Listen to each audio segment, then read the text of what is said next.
What's up, YouTube? Knight's Edge here again. Got another little interesting review of a pretty cool knife. This one was loaned to me by Mr. Eddie. Definitely go check him out on Instagram, Mr. Eddie_411. It's thanks to viewers like him that I am able to check out such badass and awesome knives, man. This is really cool, and a lot of little intricate details on this. Some I probably missed, I don't know, but gonna give it my best shot here looking at this thing. It's a pretty nice knife. If you haven't checked out Patreon yet, definitely go check it out. Links down below. Anybody that is a Patreon member, I try to do like a little bit of extra content for Patreon, and all the money goes towards, helping out the channel, shipping, stuff like that. So without further ado, let's get into it. This is the Kaviso / Kirby Lambert collab, Raine. So it's based on a custom knife by Kirby Lambert. Really, a neat design. I'm going to go get into all the details here in a second, but first I'm going to do all the size comparisons, measurements, get all the specs out of the way. So overall, this is the version 3, by the way. I don't think I mentioned that. I'm going to put it in the title too.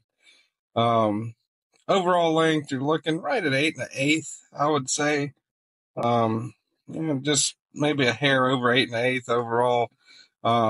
Blade length, if you go all the way back to the handle, you're looking at 3 5/8. If you go all the way back here, if you go with sharpened blade length on this particular one, you're looking at right at 3 3/8, because this is the drop point. One of the many changes they've had from previous versions. So less of a recurve, more of a drop point. Go ahead and get the calibers out here. I'm going to try to keep this under a 15-minute review, so bear with me. It might not be, though. There's a lot of content, a lot of stuff to go over here, a lot of little details and stuff. Well, first let me make sure my calibers are zeroed out. That would probably help an accurate measurement for you guys. So the thickest part of the spine, looking at right around 155 thousandths. You go right around the belly and look at under the edge, we're looking right at 19 thousandths. Pretty aggressive hollow grind going on there. And for handle thickness, looking at 0.58 of an inch. So definitely a good bulky handle for a beefy knife, but not not something that's insane. You get a good grip on it. It's right there in between, so definitely good on that for sure.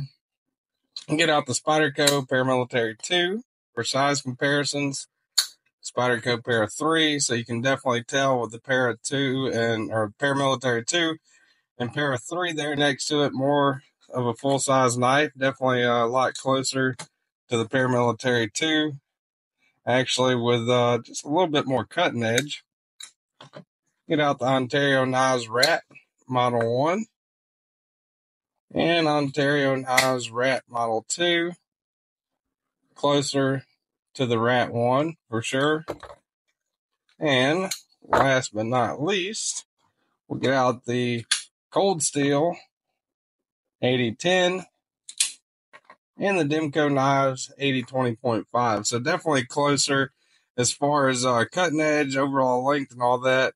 I would say closer to the 8010, than the 20.5, but not quite as bulky, by any means. So, got all the size comparisons out of the way. Let's do a weight on it. See if I can. I just had the scale out. Let's see if I can find my scale. Here we go. All right. Now this thing feels, I'm not 100% sure on what it weighs, but it is definitely heavy. You got it in your hand for sure. Balance is kind of about right there behind the pivot. Not a bad spot for it. I'm going to guess right at about 5.5 ounces would be my guess. Now I might be way off. I have been before. No way. Yeah, 5.5 ounces. Holy crap. I was actually right on that one. Yeah. Yeah. 5.5 ounces. Okay. So definitely over the ounce and inch ratio, there's not a lot of, if you look at it internally, there's not, not really any milling there. So that's the reason behind that. You do have these carbon fiber inlays, but not a whole lot of milling that reduces weight. So, see how this thing carries in pocket. That's about what you got sticking out. Really nice milled titanium pocket clip, but definitely nowhere near what I would call deep carry. It does let you, grab it right there and pull it out. It gives you kind of a nice little spot to grab it, really.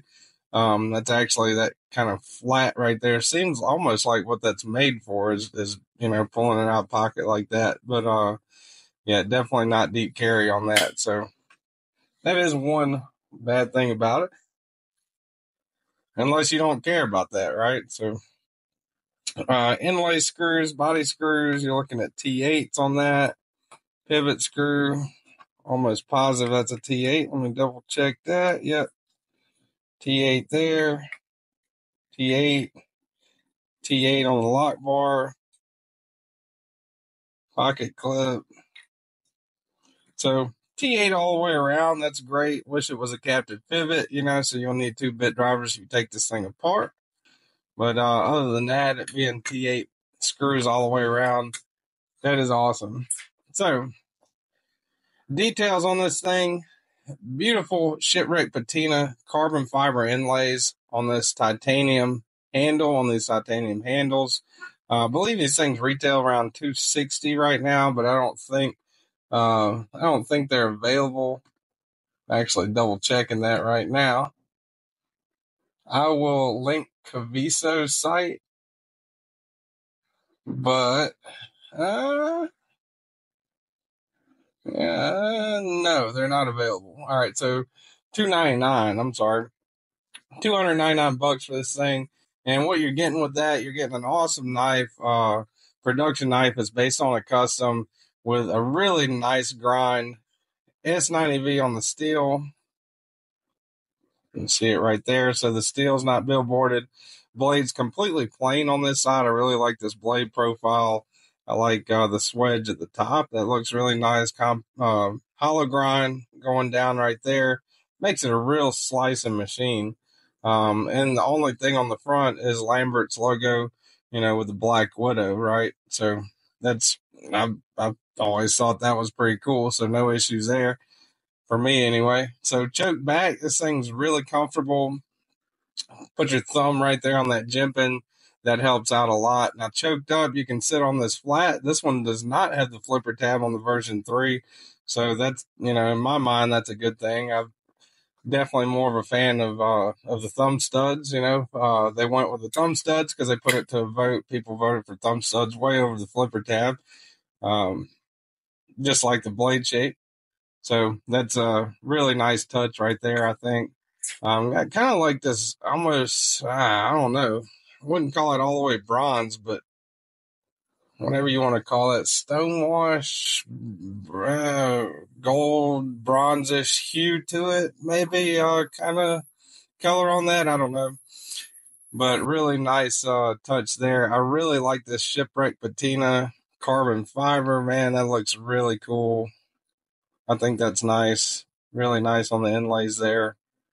You do have that little spot, right? It's almost like whenever you look at it, like they still got that, right? So that's almost where a flipper tab should have been. But in contrast to that, you can rest your finger there. And there's nothing in the way whenever you flip it open, right? So whenever this thing flips open, the flipper tab will normally be there, and it goes down to here. Nothing in the way there anymore. So I think that's pretty cool myself. Really good that they put a sharpening choil there. The ergonomics on this thing, it is dead comfortable, and you got a solid lock up on it. I got a full 4-finger grip, choke back. If I move up here, choked up, I can rest my index fully right here with nothing in the way. So that's a good thing, and still pretty locked in there. The S90, I think I already went over materials, but S90V, titanium, carbon fiber inlays. Went over the hardware already. They do have a floating backspacer. That's really nice to kind of keep debris and lint and stuff out of the pocket. That's definitely a good thing. So yeah, I mean, I think overall, man, this thing is awesome. It's a great knife. It is a little heavy if I was to find, something on the bad side about it.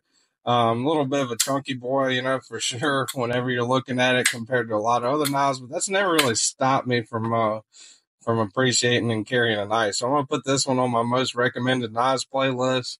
It is one of the nicer knives that I've had the pleasure of handling this year. So, if whatever get down to knife of the year when I'm going back through all my videos and stuff, I am kind of writing this stuff down and formulating like a small list, throughout the year. So this is definitely one of the, it would definitely be in the top 20, maybe the top 10 or so of the knives that I've handled this year.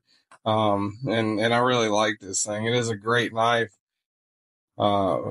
Wish they were available, but they're not. I will put Kaviso's website down below in the description if you want to sign up for their email list or whatever. They will notify you whenever they do become available, and I'm pretty sure you're going to hop on them pretty quick. So that's definitely something to keep in mind.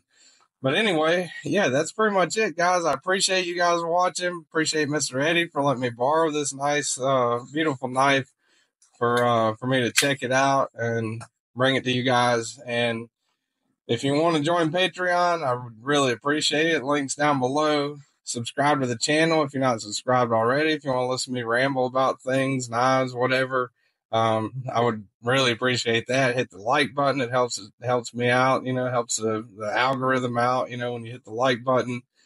And that is pretty much it, guys. I'll see you on the next one. And until then, stay sharp.